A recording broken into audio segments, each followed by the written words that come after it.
You think Elon Musk doesn't have feelings? Wait until you hear what he whispered to his dying dog. The air in Austin was cool that morning, the kind of calm that made Elon Musk pause for just a second before stepping out the door. It wasn't the business meetings or engineering sprints that occupied his mind. It was the quiet panting he heard behind him. Marvin, a rescued Labrador mixed with mismatched eyes, one brown, one pale blue. Marvin wasn't the kind of dog that belonged on magazine covers. He limped slightly, the result of an old injury no one could explain. But Elon hadn't picked him for aesthetics. He picked him because when he first walked into the shelter, Marvin didn't bark. He just sat there, watching, waiting, silent, like he already knew Elon. It had been 6 months. And today, like every morning, Marvin padded quietly to the kitchen, sitting patiently until Elon handed him a single boiled egg, his favorite. Elon wasn't known for routines, but this he kept. No matter how chaotic the world got, the dog got his egg. They didn't speak, obviously. But Elon often found himself explaining rockets and AI algorithms out loud while Marvin dozed nearby. Sometimes, during late nights at the Tesla lab, Marvin would curl up under Elon's desk, unconcerned by the electric buzz of invention around him. But this morning felt different. Elon noticed at the moment Marvin hesitated before hopping into the back of the Cybertruck. Normally, he jumped right in. Today, he stopped, looked up at Elon, then slowly climbed in. Elon's hand hovered near his phone. Should he call a vet? Instead, he drove. They were headed to Boca Chica. Elon had meetings at Starbase. But more than that, he just wanted Marvin to feel the sea breeze again. The dog loved it there. Always had. As they cruised down the Texas highway, Elon glanced at the rearview mirror. Marvin's head was resting on the seat, eyes half open, ears perked but tired. Elon didn't say anything. He just turned the music down. He didn't know why, but he wanted Marvin to hear the wind. The coast came into view just after noon. Elon pulled the Cybertruck to a stop on the edge of the launch site. The place was unusually quiet. No engineers today. No pressure sensors clicking, no distant roar of test engines. Just ocean and wind. He opened the door, then carefully unlatched the tailgate. Come on, Marvin, he said softly. The dog stood, slow this time. His hind leg shook for just a moment before finding balance. Elon reached down and steadied him without thinking. It wasn't habit. It was instinct. Together, they walked toward the dunes, where sand met steel and sky. Elon remembered the first time he brought Marvin here. The dog had run wild, circling rockets with his tongue out and tail high. It was absurd and perfect. Engineers dodged him, annoyed, but Elon had laughed. He's the first dog to inspect a launch vehicle, he joked. But today Marvin walked slowly, his nose twitching at the scent of salt.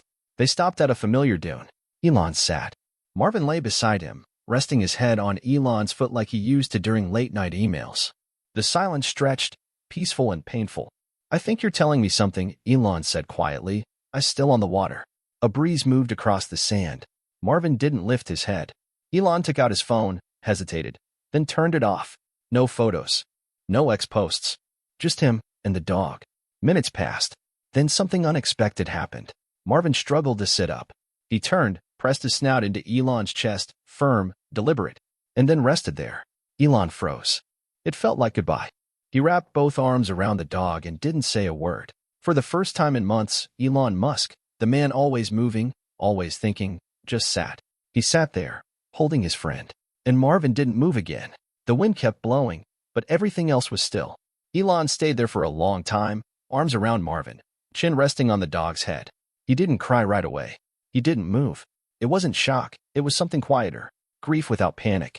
Eventually, he stood, cradling Marvin in his arms like a child. The weight was heavier than he remembered. He walked slowly to the truck, his steps careful, mechanical. The world around him kept moving, waves, wind, distant gulls, but inside, everything had gone silent. There was no press release, no tweet. Instead, Elon drove, not to the vet, not to the lab, just home.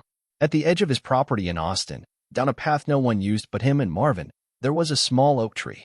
Elon had planted it years ago, never told anyone why. But today, he stopped the truck beside it. He dug the hole himself. No shovel, just hands. Hours passed. Dirt under his nails, sweat on his brow. The kind of labor he didn't do often anymore. But today, it felt necessary. Right. When the hole was ready, he wrapped Marvin in the blanket from the Cybertruck, the same one the dog used to curl up in after long drives. He laid him in the ground, gently. No speech, no ceremony, just a long breath. And then, 3 words, whispered like a secret. Thank you, buddy. He covered the grave with slow, steady motions. Not rushing. Not delaying. When it was done, he sat by the tree. He didn't go inside. Not yet. The sun set behind him, turning the sky into a burn of orange and violet. Elon's hands were still dirty. He didn't care. He just sat there, letting the weight of it settle. Not as a CEO. Not as a billionaire. Just as a man who'd lost his best friend. The next morning came too fast. The house was quiet. Too quiet. No nails tapping on the floor. No sound of Marvin's tail thumping against the wall, waiting for breakfast. Elon stood in the kitchen, holding a single egg in his hand. He stared at it for a moment. Then, without a word, he set it down and walked away. At the office, people noticed something was off. Elon was focused, maybe more than usual, but distant. He spoke less, looked more. His mind moved, but his heart stayed back by that oak tree. Late that night, when most had gone home, he stayed behind. Not working, just sitting. A young engineer knocked gently on his office door. Hey, she said, you doing okay? Elon looked up, and for a second, something cracked behind his eyes. I had a dog, he said. He used to sit under that desk. The engineer stepped inside quietly, unsure what to say. Elon shook his head and half smiled. He wasn't special. Just good. The kind of good you don't notice until it's gone. The room was still. Then he added, sorry. That probably sounds soft. But the engineer didn't laugh. She just said, no. That sounds human. He nodded. And for the first time in 2 days, he said, thanks.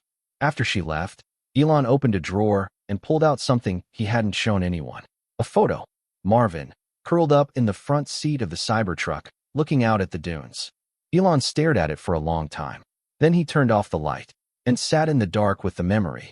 Days passed, but the routine, what little of it remained, was broken. Elon stopped going for morning drives. The egg stayed untouched in the fridge. At SpaceX meetings, he still asked the right questions, but something in his tone had changed. He was listening more than talking. At night, he walked alone, usually out past the barn, where Marvin used to chase rabbits he never caught. Elon would stand there, hands in pockets, staring at nothing. Sometimes he whispered Marvin's name. Not loud, just enough to feel it in the air. One night, his son X wandered into the room. You miss Marvin? Elon looked up, surprised. Yeah, I do. X sat beside him, legs swinging off the couch. He was your best friend, huh? Elon paused, then nodded. He didn't care about the cars, or rockets, or news. He just wanted to be near me. X looked thoughtful. I liked him. He always knew when I was sad. Elon smiled. Yeah, he was good at that. They sat in silence for a moment. Then X asked, are you going to get another dog? It took Elon a long time to answer. Finally, he said, I don't know. Some things don't get replaced. X didn't say anything. He just leaned against his father. And Elon didn't move. For once, being still felt like the only thing that made sense. A week later, Elon returned to the shelter. Not for another dog. Not yet. He just walked in. The woman at the front desk recognized him immediately, but didn't make a scene. She simply smiled and asked, looking for someone?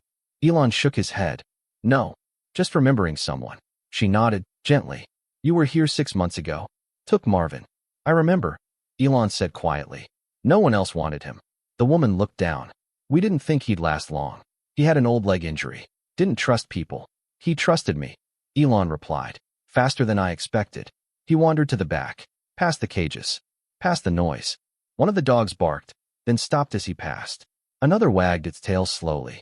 Elon knelt at one pen, resting his hand on the gate. Not to open it, just to feel something. After a while, the woman approached. He changed you, she said. Elon didn't respond right away. Then he stood and answered. He reminded me how to be quiet, how to just be with someone. She tilted her head. That's a rare thing. He turned to her.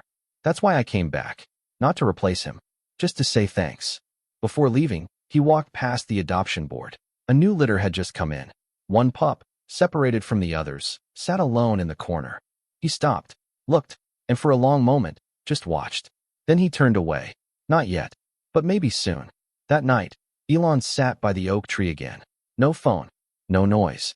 Just the quiet hum of insects and the soft rustle of wind through the branches.